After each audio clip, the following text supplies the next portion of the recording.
এই কমিটিকে ভেঙে দেওয়ার সিদ্ধান্ত জানানো হয়েছে। আমিনুল ইসলাম বুলবুলের নেতৃত্বাধীন বোর্ডকে সরিয়ে অ্যাডহক কমিটিকে বিসিবির দায়িত্ব দিয়েছে এনএসসি।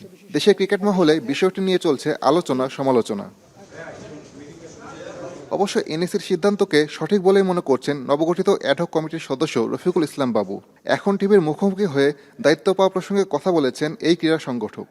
যেহেতু স্বাধীন তদন্ত কমিটি গঠিত হয়েছে, তারা এই সিদ্ধান্ত নিয়েছে। এটা আসলে আমাদের কিছুই করা ছিল না, এটা সম্পূর্ণ তদন্ত কমিটির ব্যাপার। তারা কি ফাইন্ডিংস পেয়েছে, কিভাবে কি করেছে, এটা জাতীয় ক্রীড়া পরিষদ এবং তদন্ত কমিটির ব্যাপার ছিল। এটা অ্যাবসলিউটলি 11 সদস্যের মাঝে কয়েকজনের রাজনৈতিক সম্পৃক্ততা নিয়ে সমালোচনা চলছে ক্রিকেট আঙ্গনে। তবে এখানে দোষের কিছু দেখছেন না বাবু। অবশ্যই তারা বিভিন্ন ক্লাবের সাথে যুক্ত আছে, খেলাধুলাকে পছন্দ করে বাংলাদেশের ক্রিকেটকে আরও এগিয়ে নেওয়ার জন্য তারা দৃঢ় প্রতিজ্ঞ। সুতরাং তাদের রাজনৈতিক পরিচয়টা কিন্তু এখানে মুখ্য বিষয় নয়।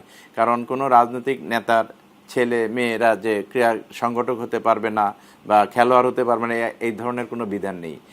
দেশের ক্রিকেটকে এগিয়ে নিতে নিজের কিছু পরিকল্পনাও তুলে ধরেন এই বর্ষিয়ান ক্রীড়া সংগঠক। ঘরোয়া ক্রিকেট এবং আন্তর্জাতিক অঙ্গনে আমাদের অবস্থা খুব একটা ভালো নয়। কারণ হলো আমরা আইসিসি টি20 ওয়ার্ল্ড কাপ আমরা বয়কট করেছি, এটা মোটেও সমীচীন হয়নি। সুতরাং এখন সবাই এগিয়ে আসবে এবং আমাদের এই যে ক্রিকেটে খেলা বা খেলাধুলার যে সৌন্দর্যটা, সেই সৌন্দর্যটা হারিয়ে গিয়েছিল, এখন সেই সৌন্দর্যটা ফিরে আসবে, এটা আমরা আশা করছি। অ্যাডহক কমিটির দায়িত্ব পালনের পাশাপাশি আসন্ন বিসিবি নির্বাচনে দাঁড়ানোর ইচ্ছা প্রকাশ করেছেন রফিকুল ইসলাম বাবু। আসাদুজ্জামান লিটন, এখন, ঢাকা।